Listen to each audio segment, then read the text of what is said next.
I thought we could start by taking you, by doing some time travel and take you back to your 20-year-old self. You know, perhaps you were at Connecticut College, or perhaps I you were was. doing your MA at Berkeley, and ask you, you know, you're the same age as students at Clark, whether you've turned out as you expected yourself to turn out, or whether you've changed radically. What are the continuities and the discontinuities in your life? Well, the from main that time? discontinuities, I had a permanent, as in I put rollers in my hair, right, every night. This, you got to think, 50s. I mean, really, the torture that girls put themselves through. At 20, I was in my senior year at Connecticut College, which was then Connecticut College for Women. So I went to an all-women's university with the faculty were probably 50% women, 50% men, I think. But the students were all women. And I chose an all-women's university. I'd gone to a public high school, Manhasset High School, Manhasset, right? Good. And I think, no, I don't think, I know that I didn't want the same social scene. I thought if I went to, I'd applied to Middlebury, I can't remember where else, maybe Bryn Mawr, but I remember especially Middlebury. And Middlebury, Wellesley, Bryn Mawr, and Connecticut. And I chose Connecticut. But what I didn't want is I didn't want a continuation of what I thought would be high school. I loved high school. I had fun, I studied hard. I had good teachers. I had great buddies. But I didn't want that. By the time I was a junior at Connecticut, I majored, nobody will be surprised, I majored in what was then called government, now called political science. It was a department of 3, right? And one woman, Miss Dilly, terrified me, just terrified. She stood up and she looked over the podium and said, "I am a dinosaur," which of course she was not a dinosaur, right? And so I learned a lot. I loved campus life. I did student government. I did the whole thing. One of the biggest effects on me were the speakers that the faculty invited to to Connecticut, because it's on the easy route to New York, right? And so you could get speakers that maybe other places couldn't get. And I heard, well, this is really embarrassing. I heard Alice Paul. It's not embarrassing that I am of an age where I could have heard Alice Paul. She's the most radical leader of the radical wing of the American suffrage campaign, and created or helped lead the American Women's Party. But what's awful is, of course, I thought she was just an old woman. First of all, we were taught no suffrage history. In fact, I never heard the word suffrage. I never learned any suffrage. I don't know whether it was true for you all. Did you learn suffrage history in British schools? No, but we had the TV programs, and so they were very educative. Yes, right. Well, and we didn't even have those yet, right? You had Shoulder to Shoulder, yeah, exactly. Yes, we had which I adored. I still adore. So I had never heard of Emmeline Pankhurst. I'd never heard of suffrage campaigns. And so I can imagine our teachers thinking, "Oh my God, we can get Alice Paul," because of course they were all of an era where they remember getting the vote, or if they were amongst the first generation to come of age with the vote, right? That would be their generation. And we were so stupid. I mean, we were just so ignorant and so mindless. And the other person that is really embarrassing to remember is, I heard her twice, but is Eleanor Roosevelt. And Patty and I were just talking about student evaluations that hold women faculty to different standards and usually talk about their clothes. And there I was, 20 years old, in the audience at Conn College in New London. And what do I remember about Eleanor Roosevelt? That she had on a broad orange plaid wool suit with a matching hat. That's what I remember of I mean, this is just astounding how stupid one could be. Also, I think almost, I don't know what percentage, but I bet you 80% of all the parents of all my classmates voted Republican. Probably not my Jewish classmates. Their parents were much smarter, but that's my interpretation. But the person that really I did take seriously, and I don't know why. I mean, given how ignorant I was about these two giants that appeared, and that is Hannah Arendt. And I heard Hannah Arendt twice, once then, and once in San Francisco at a meeting, where it was just a question and answer after a kind of ordinary, not too scintillating, political science conference panel. You know, if you've gone to meetings, you know what those are like. And it was about revolution. And Sheldon Wolin was my professor, and that's why I went, and he was running the session.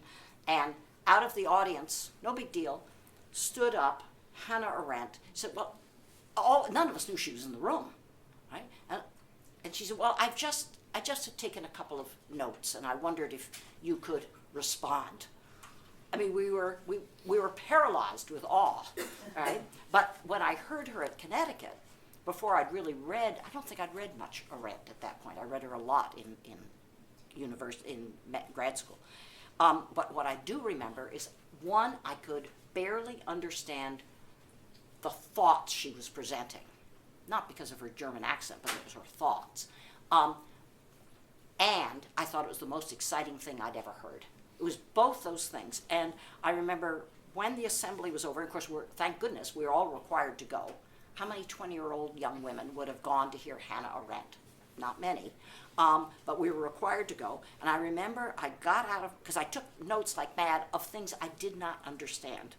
And I ran to the coffee shop to read my notes, to try, because it was so exciting. She was so serious. So, how when you think back, do you think that you've carried some of the legacies that you inherited? I'm very interested in the capital, if one could use Pierre Bourdieu's or cultural capital that you carry with you. I remember you telling me that your mother wanted you to read the New York Times every day. So one way of giving you an expansive, cosmopolitan mind. So all these kinds of things which are not enforced but are where you're socialized to them. When you think back from your 20s to now, what are those inheritances and legacies that you think you carry, which are from your parental and grandparental generation? I ask that because I come from a craft background, and my grandfather was a master craftsman, and I see that in my 60s I'm really writing about the kinds of things that my family has been dealing with for centuries, and so I wonder how inheritances are reproduced, and so I wonder whether you think about the kinds of habits of the mind and ways of living that you carry, which, you know, obviously you've developed yourself, but you've also inherited. Oh yes, we're all the products. I mean, none of us should think we're self-made, right? I think two different, I never knew any of my grandparents. I never met a single grandparent. And my mother never met any of her grandparents. I mean, they knew who they were, but I never met any of them. And I think from my father, well, I grew up a very privileged person. I mean, first I was white in 1940s, 50s, 60s America. That's privilege to begin with. My father was a physician working in New York City, and both my mother and my father had gone to university. My father went to the University of Missouri, which if you're from Missouri, you say Missouri. And my mother went to Mills College, still a very prominent women's college in the San Francisco Bay Area. So to have two college graduate parents who went to university in the 1920s is really remarkable. I think what my father gave me, or passed on to me, was, I have a brother, but I think he decided that I was going to be the son, and which helped protect my brother, I think, a little bit. But so he would talk foreign affairs with me all the time. What I learned, I think, is I became quite comfortable talking about military affairs. My father was very interested. He was in World War II as a flight surgeon in what we now call a guerrilla force in northern Burma that fought with the fought alongside the Gurkhas, the Australians, and the British. And I grew up with all those myths, right, that my father passed on. And so I was quite comfortable talking about military affairs. I remember when you had to do book reports, I did elementary school book reports. I must have seemed so weird. I remember I did one that was a memoir of a British soldier who, with his mates, managed to dig a hole out of a POW camp, a German POW camp. And that was my, fourth grade book report. I must have seemed so odd. And so I think I grew up with that kind of comfort, but also I learned how to argue, and I learned what kind of arguing I hated. And I did not like a certain kind of arguing that my father encouraged me to do, and I wouldn't do it. Because I think in many ways I saw it as a kind of arguing my mother didn't want to do. So my father would do it with me, but I didn't want him to do it with anybody, right? So I both learned how to cope with that kind of conversation, but not like it. But my mother really taught me about do anything you want to do. And she had so many friends that were in the professions, not her suburban friends. This is really Mad Men era. Not in New York suburbia. But of her college friends, she had a lot of college friends who either never married, went on and had professions, married late if they married. And from her, she was always encouraging. She always thought I should have adventures. I don't think my father cared whether I went to summer camp. My mother thought that I loved summer camp, which I did. I loved the canoeing and the archery and the canoe trips and the horseback ride. I loved all that stuff. And my mother I know she made it possible for me to go to summer camp, to have adventures. Yeah. So in fact, the seeds of your interest in militarism and etc. were there as a child. Yes, I still have I have handbooks that my father brought home from World War II that British white officers were given about how to command Gurkhas. That's the Nepalese men that were in the British Army. So I learned about militarism, and I learned a lot about its appeal. And you learned about theories of command because you're reading these colonial texts. Yes, not calling them that. No, of course not. Yeah. So what do you think when you think back, what were the turning points and the transformative events in your life? Do you think there were 2 or 3 that were life-changing? Well, I think really hearing Hannah Arendt, which all credit to the women faculty members who brought her. I think that I just thought, it's so exciting to be serious. That's what I kind of came away with. It's so joyful to struggle with ideas. I think also I was at Berkeley in 1965, 66 during what's called the free speech movement.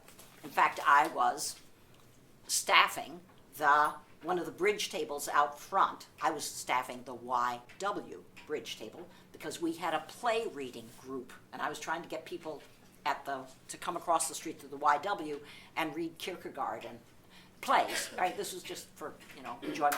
And anyway, and those were the bridge tables that the dean tried to take down, and that started the free speech movement. And Mario Savio, who's now iconic, he was just happened to be at the bridge table next to mine. And I think because you had to choose sides.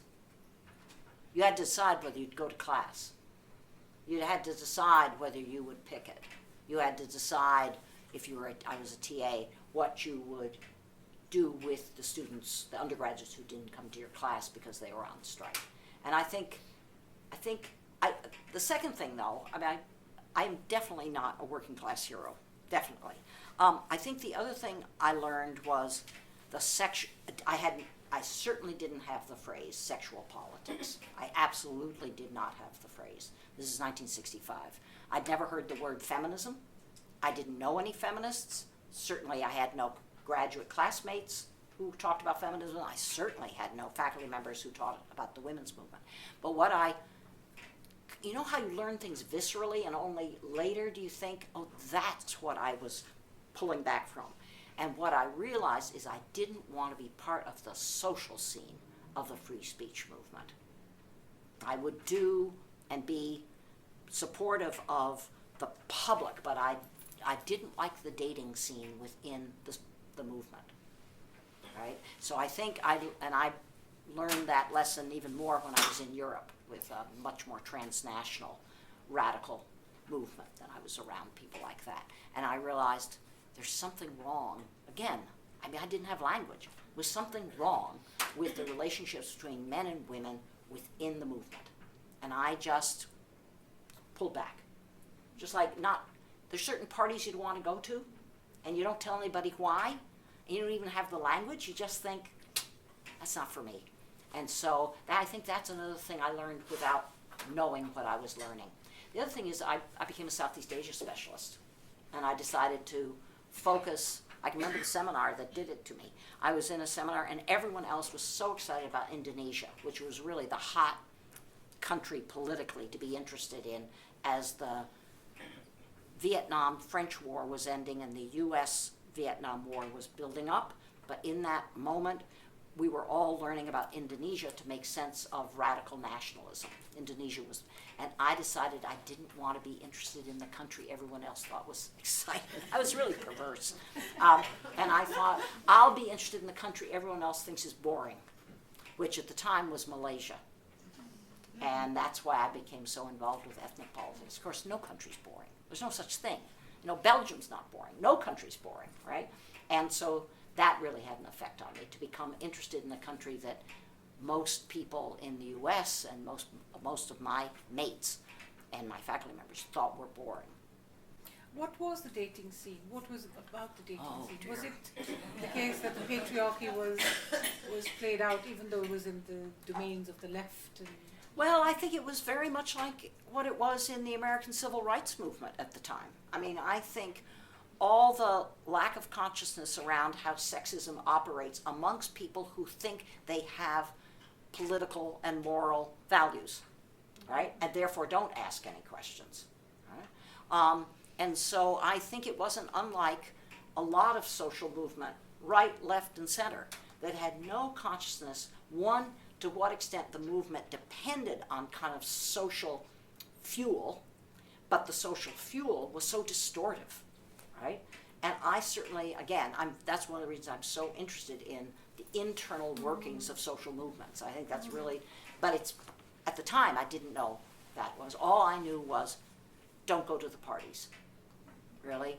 Don't go out for drinks with a big gang. I mean, yes, with your best friend and everything, but don't go to the movement social events. You won't be happy, you won't be comfortable. Yeah. So I wonder, you know, what I love about your writing is the way in which you're intellectually so seductive. Oh dear. I say that because you're able to raise very complex political, cultural dynamics without without threatening people, and yet making the mundane, the daily, you make one realize that these are highly, you know, the diffusion of militarization, the way in which these are highly militarized domains, whether it's hind soup or a mother who is persuaded by a military recruiter to recruit a son, or you know, you talk in one of your talks about when you see a jet plane, jet bomber type plane going through a football match, and you're excited about that. That is an aspect of militarization. So it's the way in which you explore the everyday, the things, the water we swim in. So how did you come to do that kind of writing? Was it the case that there was a structure which was not taking you seriously, or you did not want to write through somebody else's frame? Because it's really interesting. It's very difficult to do, yet you do it. in very interesting ways, and you read it and you change your mind, but yet you haven't been put off because it's not angry. Obviously, it's not an overt scolding. So it is a wonderful way to write. And how did you come to it? Well, first of all, I hung out with a lot of people like you, Parminder, anthropologists. I mean, really, it's one of the great unspoken, I think Paul Robb would know this, but when those of us who are not anthropologists become, quote, area studies person, Valerie knows this, when you become, quote, an area studies person, Diane knows this, but you're not an anthropologist or a sociologist, and yet to become an area studies person, you have to know everything. You have to know about Russian diet. You have to know about Malaysian temples. You have to know about so many cultural flows that nobody taught you about, certainly in political science.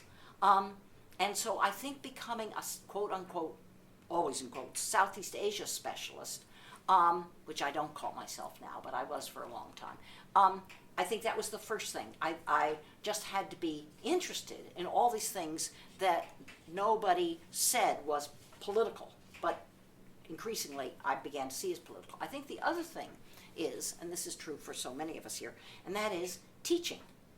There's nothing like sitting in front of a room of 80 students in Intro to Comparative who do not want to really take on board the ruling party of Mexico, and you have to find out some way to make Mexican party politics interesting.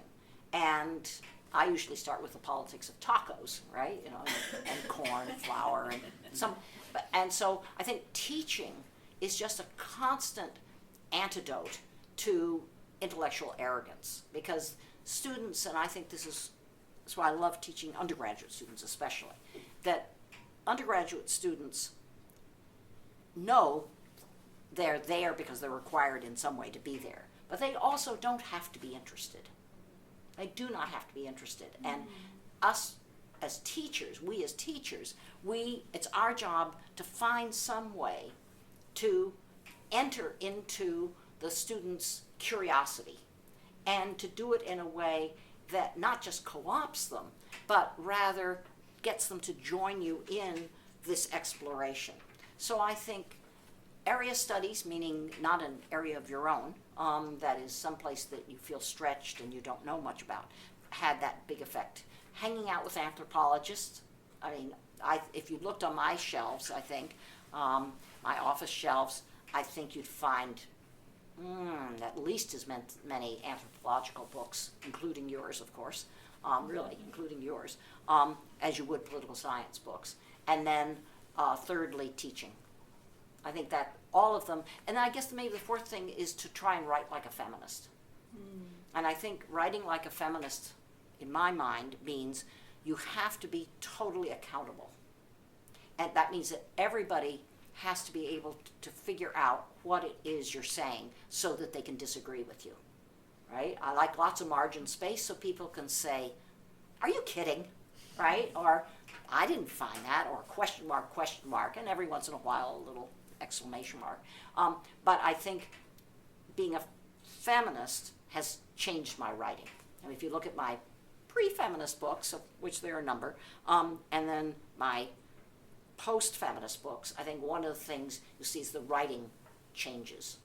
What was it, what happened that you said somewhere that you did 6 books without a feminist curiosity? So what happened that got you into a feminist way of examining the world? I began to have feminist friends. And feminist friends were, you know, they, like we all ask you what you're doing, and they'd say what I'm doing, and then they'd say, well, where are the women in what you're doing? You know, I was doing racism and ethnicity in militaries around the world, about 30 different militaries, and students also said, well, where are the women? And of course I didn't know. And so I think having feminist friends and wanting them to take seriously. I don't mean that they were arrogant at all, but you know, you always want your friends to take seriously what you're spending so much of your life doing. And so I really tried to measure up to their curiosities. And then also here at Clark, by the mid-70s, there were undergraduate students. At the time, mostly women students, now women and men, but at the time, mainly women students here who wanted anything that I taught to have some feminist curiosity infusing it. And I can remember my course on Japanese politics. You could just see it change. You could see the syllabus change. And I think the last year I actually taught it, I called it Women and Men in Japanese Politics, which came as a surprise to half the class who didn't realize they were signing up for a Japanese Politics Women's Studies co-listed course. But they hung in there. They were good. So I think those, I learned a lot on those books. I think especially from this book, Ethnic Politics, I learned a lot. But I also learned what I was missing, right? And I've told this story before, but it really is true. I mean, it really is true that it had an impact. I was doing the index for ethnic soldiers, and I was doing it in Oslo at a coffee shop, and it was due. I had to send it to London, to Penguin. And I had this terrible thought in my little head. It was October, and it was already dark at 5, you know, in Oslo. This is a complete myth now. What fantasy? What if Adrienne Rich walked into a bookstore and saw my book, which of course was never going to be carried in any trade book, but you know, this is how fantasies work, and picked up the book, and she'd do what I learned all feminists do. If you're interested in a book, you pick up a book, you go immediately to the index, and you go to the W's. And if there are no women in the book, you might still buy it, but you're not as enthusiastic. I thought, oh my God, she's going to go to the W's in this book, Ethnic Soldiers, and she's going to find Walloons, World War I, World War II, and she won't even find women. And I did, right there in the Oslo coffee shop, I went back there and thought, please, dear goddess, by the time it was goddess, please, dear deity, let me hope that I said the word woman someplace in this 400 pages. And I did when I talked about the white regime in then Rhodesia beginning to recruit women because they'd run out of white Rhodesian men in the military. And there was white Rhodesian women. And it went right into the index. Adrienne Rich never saw this book. She's seen other things, but she'd never seen that. Yeah. So who were the women authors who made most amount of impact on your way of thinking?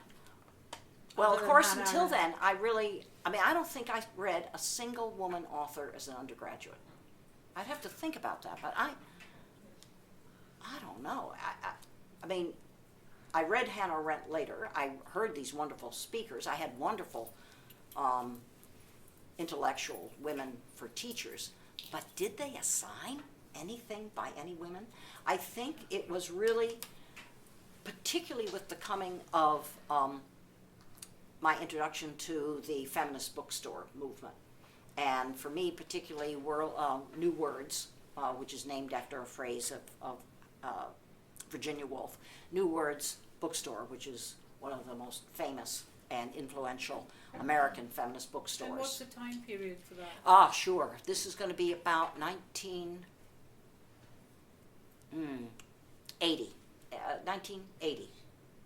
I don't. No. Jane Lilienfeld. They were open in the 70s. They opened in 72, and I don't think I had gone there until the late 70s. I certainly didn't go to the original one. If any of you know Cambridge, where the restaurant Dolly's, a wonderful Spanish restaurant, is, that was the first site of New Words Bookstore. Then it moved down the street. So I hadn't even gone to the early one. So I must have been late 70s, and a friend who taught at Assumption, who taught Virginia Woolf, Jane Lilienfeld, wonderful. She took me under her wing and said, Cynthia, you haven't been to New Words? Really? And she marched me in, and there was no turning back. I thought, shelves of people I've never read and people who everyone else is excited about, by topic, you know. And it really was. There's no turning back then. Oh, so it was a site, a bookshop. It was a bookshop. Yes. Yes. And then I started going to Sister Wright in London, right, before Silver Moon.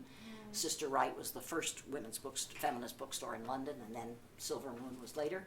And then every place you'd go in the world, there would be one is just opened in Geneva, so there are new ones opening. But other friends took me to the one in Amsterdam. There was a feminist bookstore in Amsterdam. But then as you traveled around the U.S., you went to Old Wives' Tales in San Francisco, and you went to Women and Children First, which is the bookstore in Madison.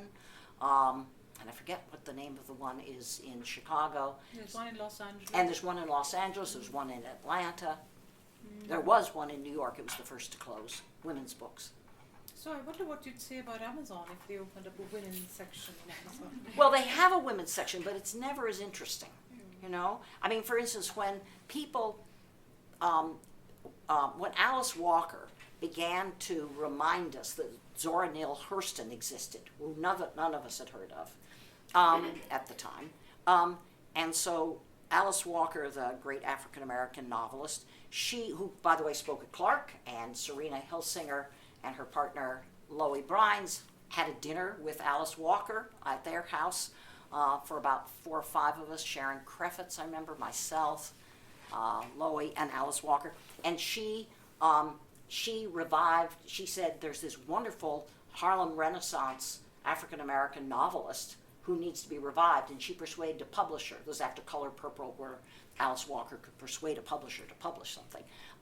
And that's why Zora Neale Hurston's books are all now available, because Alice Walker. And so then we started reading her, right? And in fact, the first person at Clark to ever require Zora Neale Hurston as on a reading list was Serena Hilsinger in the English department.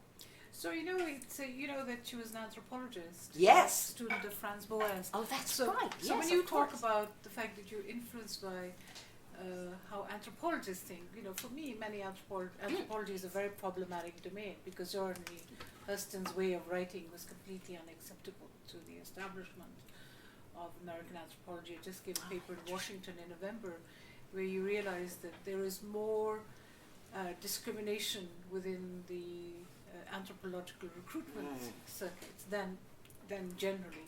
It's Wow. actually a higher level. Really? So, Wow. I think when one talks admiringly about anthropologists, one also has to remember that it's Once you talk to an anthropologist. Yeah. but it's yeah. also connected with the colonial project, and Yes, people of of color course. have had very hard time, where That's they've been right. used as informants and so on and so forth. Absolutely. So there is a very negative aspect. Zora Neale Hurston Yeah. is one example of somebody who's writing in a way that captures the voice of the people she's writing about, but it's completely unacceptable to Franz Boas and so on and so forth. I thought I'd just raise No, this is Yeah. this is why the feminist turn in any discipline has made that discipline more self-reflective and hopefully smarter. You know. Absolutely. So one of the things that you said, you talk about is something that I think about often is the marginality, the parochialness of academic discourse. And you say part of that your writing has also shifted. In one of your interviews, you say, "I'm perhaps more than other people." This is for Theory Talks, which is in 2012. Interviewed in Theory Talks, engaged with what we should be concerned about, i.e. the debates in the real world. But I never think that matters the most. I never think that academic debates are what really shape the world. Some academic debates do, obviously, but in 2012, what I think about the most and worry about the most and puzzle about is why militarism has become so rampant. And I'm very interested in this notion. I mean, I think that academic discourse is not central. It is parochial, even though for many it's the center of the world, and certain personnel within it, do peacock dances and strut their feathers and so on and so forth. So I wonder if you could talk about that, because at some levels, when in the past, if you were an academic and you had a certain amount of media attention. You were considered to be this media don, and therefore not taken seriously within the discipline, with exceptions like Mary Douglas, who's very widely read and also very seriously taken. So, what do you think? What is it about academic discourse that does not reach an audience that perhaps it should? Why did you make a shift, or it just happened? Because you are very widely read, your work is translated into so many languages. But I think that academic discourse is not central to the key debates in our time, on the whole. I think one of the things that first really shook me is my first self-consciously feminist book was a book called Does Khaki Become You, which is the book right after Ethnic Soldiers. Ethnic Soldiers is the book where I was having the nightmare that Adrienne Rich was going to pick it up and not find any W's for women. But it's two things, I think, Parmi. One is that it was going to be published by not a trade publisher in some Random House sense, but not an academic publisher. It's going to be published by Pluto, which was a labor publisher in London that was branching out and doing a lot of different critical works. And Does Khaki Become You was the first time I ever tried to ask feminist questions about militarism and actually move from militaries to militarism. Right? So I was doing two things.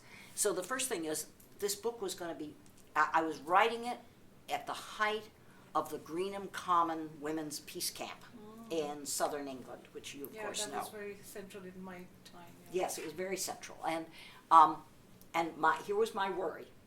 My worry was and so it was going to be published on two sides of the Atlantic at once. It was being published here by Southend Press, which is a small critical press, and by Pluto. But my biggest worry, again, I always have really nightmares about readers, right?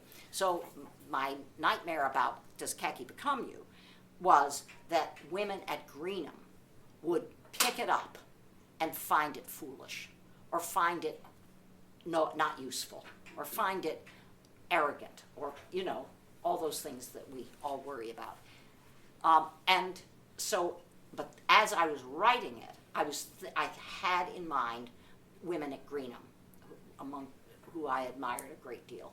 And I wanted that book to be useful to women who were in the thick of trying to stop the U.S., it was the Reagan-Thatcher alliance around the use of cruise missiles. And that's what was, of course, were set up in the silos at Greenham Common Air Force Camp.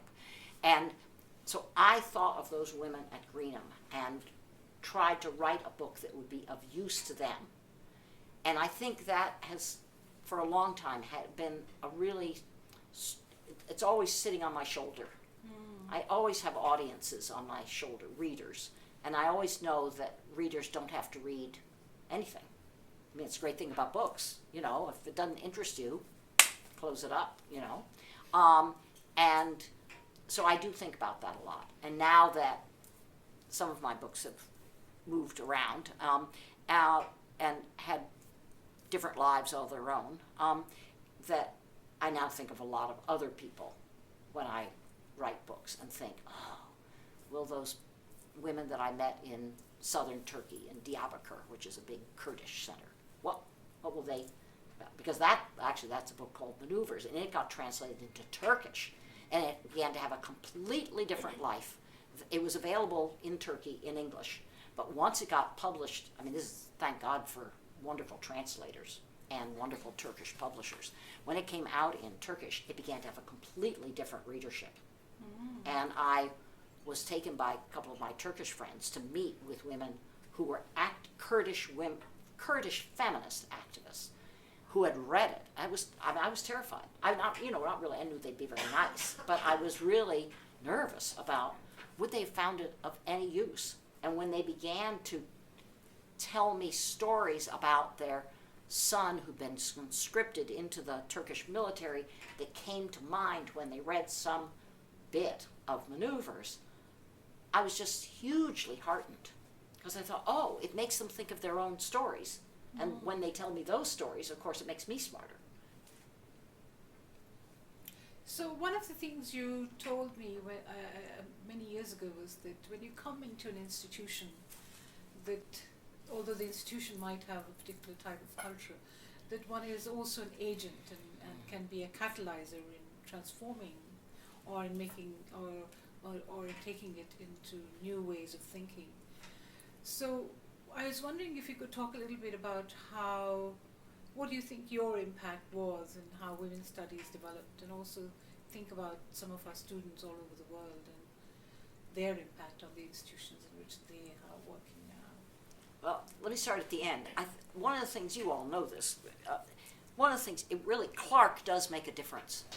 It does make a difference. People go into jobs, go into workplaces. Nishkala is a perfect example here with the UN Peacekeeping Office.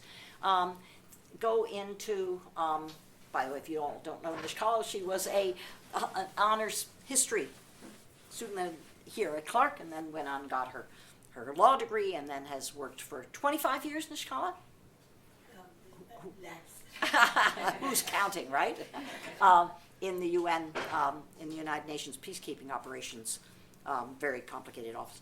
I think when you come out of Clark, and this is not to make Clark angelic, right? I mean, we're all self-critical of Clark, which is the good news, that you do have some notion of how an institution could operate. You do have some sense of what fairness and mutual respect and lack of arrogance and lack of presumption could look like in an institution. And I've heard from Clarkies in so many places, different countries, but also different lines of work, who said, when I came into this work, I was so surprised it wasn't like Clark. And then they didn't just roll over. They tried to institute a way of being that came out of the best of what they experienced at Clark. I don't think, I mean, you know, as is so often said, but so true, it takes a village. And so I think here at Clark, one of the people who had the biggest impact here at Clark, and some of you know this because I've written about her, is Jimena Bunster, who was an anthropologist in the social department. And Jimena is now back in Santiago in Chile. And Jimena came out of the anti-junta movement in Chile. And she studied with Margaret Mead, right? And she had certain values that she had adopted from Mead, but also from the anti-militarist and feminist movements in Chile. And so when she was the very first director of women's studies, she had a vision. So one of the things that she insisted upon, and I wouldn't have thought of, honestly, she said, well, of course we should have, you know, staff people from the library, and staff people from the infirmary, and staff people from the admissions office, and staff people from the dean of students. Of course they should be part of women's studies if they want to be part of women's studies. And so it meant, that's not true anymore, but it was true in those formative years, and it meant we all taught each other. I mean, most of us didn't really even know how Clark operated. I mean, it's nothing like somebody from the infirmary to really tell you sort of what student life is like. Aside from Annie at Annie's Clark Brunch, who's my other main informant. But so Jimena had a big impact. But also, I think, because we started out as a group it was totally ground up. We had no budget, and we all came together, and of course we were very different personalities and different ways of doing things. But we all saw each other as teaching each other how to make a program, but also how to be with each other, right? I mean, I think one of the reasons now so many Clark academic departments have been chaired by women, and more will be chaired by women, is it comes out of that women's studies group where we all taught each other what are bad departments like, and we began to trade stories. That's how you do tenure? Oh no, we don't do tenure like that. You don't have to do it like that. And we taught each other what good chairing and bad chairing was like, but also that it didn't have to be that way. And that was very, not, we use that word empowering, but it was very energizing. And for improvisational. So those early days just taught me a lot, and it was at a moment when also a very big sexual harassment case came up, thanks to Helena bringing charges against a male chair of a department. And that meant we had to talk about academic life to all of this male chairs movement associates who all signed petitions in favor of him. And we had to start talking to all the feminists in New York and in Boston so that they could understand actually what was going on at Little Clark. Because he portrayed Helena as a tool of the CIA, which was so insulting. I think I was so angry. I mean, here was somebody who was driven into exile. I mean, Margaret Mead got her out. That's why she wasn't one of the disputed. And I just thought, that kind of arrogance, to deny his own misuse of power. So I was also angry. But you can't to be angry doesn't persuade very many people. Maybe that's where you got your seductive Well, writing from. I don't like anger very much. I mean, anger as a mode of expression. And some of the same dynamics are coming up in the sexual abuse trials and debates in Britain, because Yes. it's really erupted Has it? with exactly the same kind of dynamics, where the establishment has got together to shut up policemen and journalists. How It's covered interesting. all over the press. So, my final question to you, Cynthia, we were going to talk about a few other things, is, when I am a trillionairess, not if, but when. Better you than anybody. Yes, and I give women's studies $1 billion, and you're going to be the CEO and the CFO consultant of this billion. What are you going to advise Denise Babington to do with this money?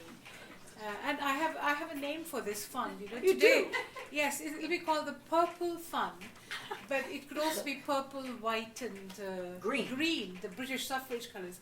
And Ma Drop gave me a gift the other day. And today when I was getting ready, I could not believe, since I don't have a bag, since my house burnt down, I was thinking, I have green. Oh, look at that. And then this is green, and this is purple, and this is purple. So we'll call it the Purple Fund. And we can have a subsidiary financial instrument. Oh, you're way ahead on this. A financial instrument in it, which we can purple and gold, using the American suffrage colours. So what are you going to do with this Purple Fund? And the interlocutors who control this fund have to be other women, but with generous gifts to the men.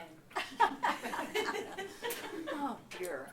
I have to say that Parminder did give me a hint last night that she was becoming a trillionairess, and that she might pop a question like this, because I'm never good I'm not good in raising money, and I'm not good in thinking about good ways to give it away. But you're good on the fantasy. Yeah, Just like the Oslo that's right. As my Oslo, you'll notice they're nightmare fantasies. Who's going to read something of mine and find it absurd? This isn't. We might have to rewrite what will be done with the money. But one of the things I was thinking of, it should go to women's studies faculties, because there may not be programs. Women's studies faculty in junior colleges. I think that's really where I would, because they have no money. Junior colleges have no money to do anything new and innovative, and right, or they're dependent on corporate money for new uses of computers in the classroom or something. So I think in the American context, we all of us together, when we sat down and talked about this, maybe we talk about junior colleges, community colleges, because that's probably the crossest class base.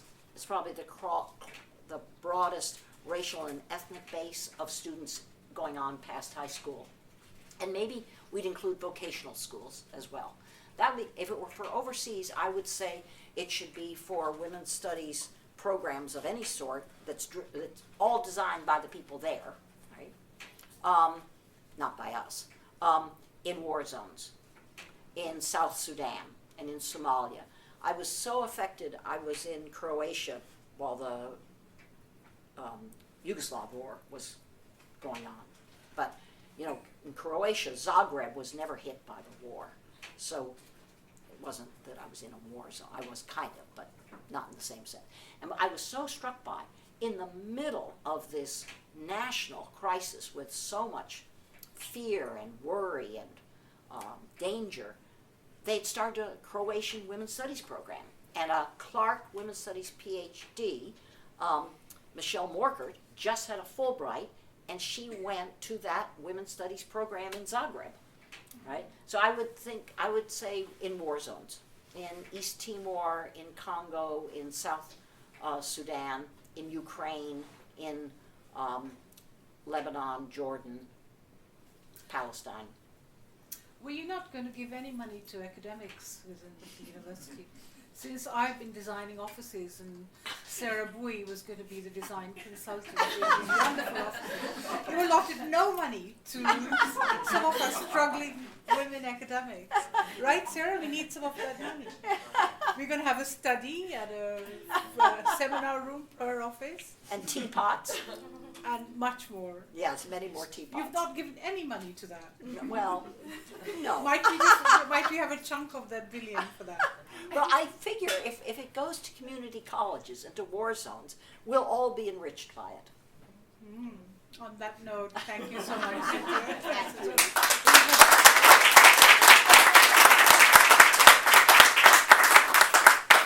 We have about 15 minutes for questions, and Cynthia needs to leave at about 5 to 1.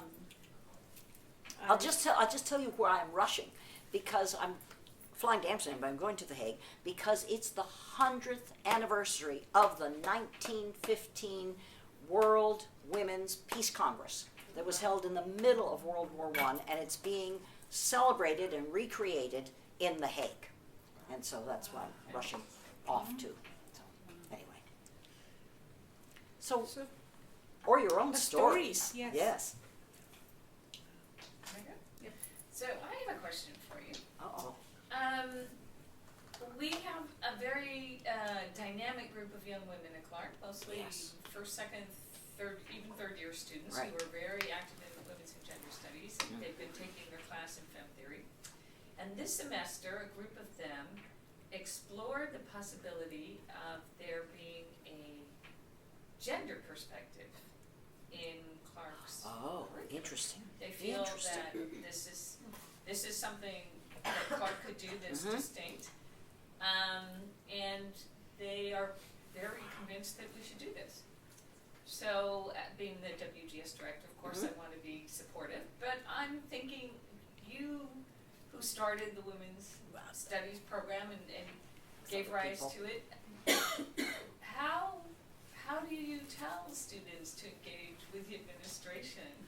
Oh, the Clark students are way ahead of us. They are. I mean, honestly, all of you who've been around, every great thing that has happened at Clark has come from students. There's so much, just give them their head. It sounds like horseback riding, but they will figure it out. I mean, I think they're very savvy. I think Clark students, that's one of the things. Yeah, what do you think, Patty?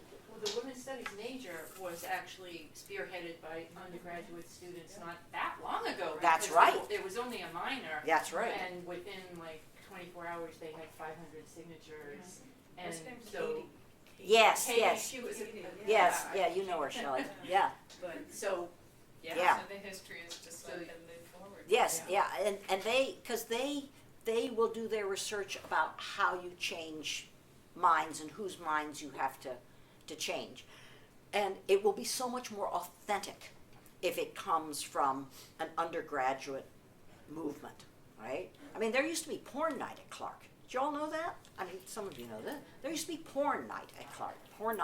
It was funded by student government funds. And it was every fall or something.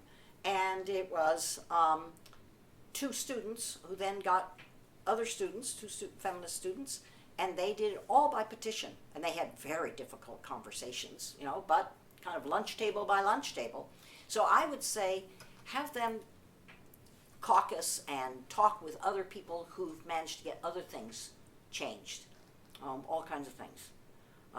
I think Clark students come up with better strategies than we do. And then they can tell us what we need to do to be supportive, I think. But it's a great idea. Yeah. The first school I've ever known that had a gender and women's studies required stream, perspective, right? Required perspective was Saint Scholastica, which is a Catholic girls' school in Manila, but it was headed by radical nuns, right? And who were very supportive of women in prostitution and were very activist nuns. And Saint Scholastica had a gender movement, so we wouldn't be the first, but we might be amongst the first in the U.S. And I think it'd be very exciting.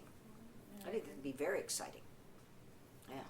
Just more of a comment, just talking about great Clark students, is Gilda was one of the founders Yes. of New Words Bookstore. So it was a Clark, what's Gilda's, I'm blanking out. I'm Bruckman. blanking. Gilda Bruckman. She was class Right. of 68 or something. Yes, that's right. And she was. There were 4 women who founded New Words Bookstore, and Gilda Bruckman was a English and psych double major, and with Serena and with Bernie Kaplan, and she was one of the founders of New Words Bookstore.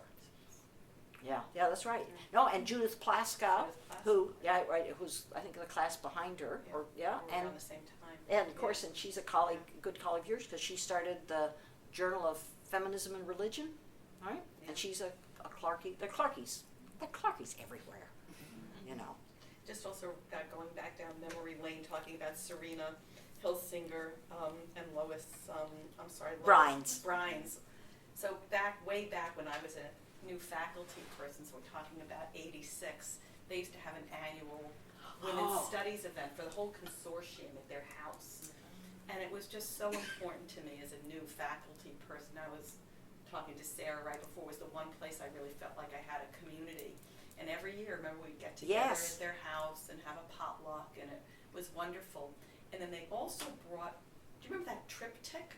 Yes, They brought Grace Paley, yes, that's right. Tilly Tilly Olson, Olson, and and who's the third? Gwendolyn, Brooks. was it Gwendolyn Brooks? Yes. No, not Gwendolyn. No, it wasn't Gwendolyn Brooks. The It African American wasn't. poet and story writer. What? Gwendolyn The Brooks. bridge And on it the was- back, that one? No. It was Oh, this is terrible. Yeah, right, me too, it's a senior moment. But it was just this amazing event, and Tilly Olson and Grace Paley, I guess, really didn't like each other. Yeah, they're They, but it was, the people who came through here were just really amazing. we're fabulous. Yeah. Just fabulous. Yeah, there've been. If you looked back and saw all the people who have come to Clark in areas of women in politics, women in culture, women in history, it's remarkable. It's remarkable. And they were invited just because nobody thought, well, you couldn't invite them. Why not invite them? I think Color Purple had just come out when Serena invited Alice Walker to come. When you at this stage in your life, what is it that you would say to a 20-year-old that you've learned? The 3 things that you've done that are life lessons that you've learned from your own experiences. Like, I remember one of the things you told me, which made a great deal of impact, was you said there are no mistakes in life. Because I had a tendency to kind of deconstruct my life and think I should have done something this way or that way. And you said there are no mistakes in life, and at the same time, Oprah Winfrey said the same thing. She said there are no mistakes. That the mistakes are God's way of telling you this is not the right direction for you. So do you remember that? think Or Oprah's do you really smarter than I believe am. that there are no mistakes in life? Well, of course, you can do terrible damage to other people. You can. You can be cruel, you can be arrogant, you can be dismissive, you can be unsupportive when you should be supportive, you can be selfish when you should be, you can make some terrible, terrible mistakes. I think what you and I were talking about were not of that order of mistakes, but where you just think you just didn't do it right. Or I just didn't think I did it right. And then the big mistake is to not be reflective. That's now we're talking about The Hague.